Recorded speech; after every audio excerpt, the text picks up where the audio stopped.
Hello friends, 2 ദിവസം മുമ്പ് ഈ ചാനലിൽ തന്നെ ഒരു ഷോർട്ട് വീഡിയോ അപ്ലോഡ് ചെയ്തിട്ടുണ്ടായിരുന്നു. അതിൻ്റെ ഒരു ഫുൾ ഡീറ്റെയിൽ ആയിട്ടുള്ള വീഡിയോ ആണ് ഇത്. ഈ സ്കൂട്ടറിലും ബൈക്കിലും ഒക്കെ വരുന്ന VRL ബാറ്ററിയാണ്. ഈ ബാറ്ററി എങ്ങനെ പ്രോപ്പറായിട്ട് ചാർജ് ചെയ്യാം എന്നാണ് ഞാൻ ഈ വീഡിയോയിലൂടെ കാണിച്ചു തരുന്നത്. 6 മാസത്തോളം ഉപയോഗിക്കാതിരുന്ന ബാറ്ററിയാണ്. ചാർജ് ചെയ്യാൻ എടുത്തിരിക്കുന്നത് ഒരു VRL ചാർജറാണ്.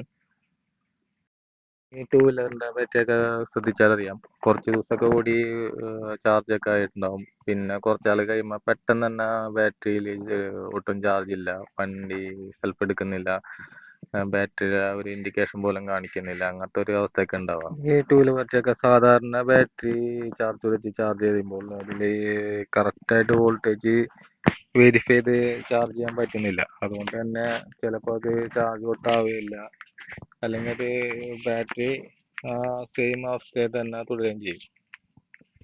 ഈ VRL ബാറ്ററി ചാർജറിൻ്റെ പ്രത്യേകത എന്ന് വെച്ചാൽ അതിൻ്റെ അകത്തേക്ക് ഒരു ബാറ്ററി കണക്ട് ചെയ്ത് ചാർജിങ് മോഡ് ഓൺ ആക്കി കഴിഞ്ഞാൽ അത് ബാറ്ററിനെ അനലൈസ് ചെയ്തതിന് ശേഷം ആ ബാറ്ററിയിൽ വോൾട്ടേജ് ഉണ്ടോ, അതിൻ്റെ എന്താ ഒരു പോരായ്മ നോക്കിയിട്ട് അതിപ്പോൾ ഒട്ടും ചാർജ് ഇല്ല, സീറോ ഇതിൽ ഡിസ്ചാർജ് ആയി കിടക്കുന്ന വെച്ചാൽ അപ്പോൾ അതിനെ ഇനീഷ്യലൈസ് ചെയ്തതിന് ശേഷം റീജനറേഷൻ മോഡ് എന്നുള്ള ഉണ്ട്. അത് ഓട്ടോമാറ്റിക് തന്നെ ചാർജർ എടുത്ത് റീജനറേറ്റർ മോഡിൽ അത് ചാർജ് ചെയ്ത് ഏകദേശം ഒരു 10 വോൾട്ടൊക്കെ ആയിക്കഴിഞ്ഞാൽ അതിന് ചാർജിനെ പിന്നെ ബൂസ്റ്റ് ചെയ്ത് 12 വോൾട്ട് 13 വോൾട്ട് ആയതിനു ശേഷം അത് നോർമൽ ചാർജിങ് മോഡിലേക്ക് ഷിഫ്റ്റ് ചെയ്ത് പിന്നെ അത് ചാർജ് ഫുൾ ആവണ നേരം ചാർജ് ചെയ്ത് ഫുള്ളായി കഴിഞ്ഞാൽ അതിൻ്റെ ഡിസ്പ്ലേയിൽ ചാർജ് ഫുൾ എന്നുള്ള ഒരു ഇൻഡിക്കേഷൻ കാണിക്കും.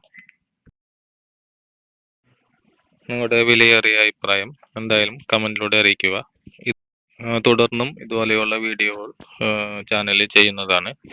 നിങ്ങളുടെ അഭിപ്രായം എന്തായാലും കമൻറ്റ് അറിയിക്കുക. Thanks for watching my techno channel TC Solar. Thank you once again.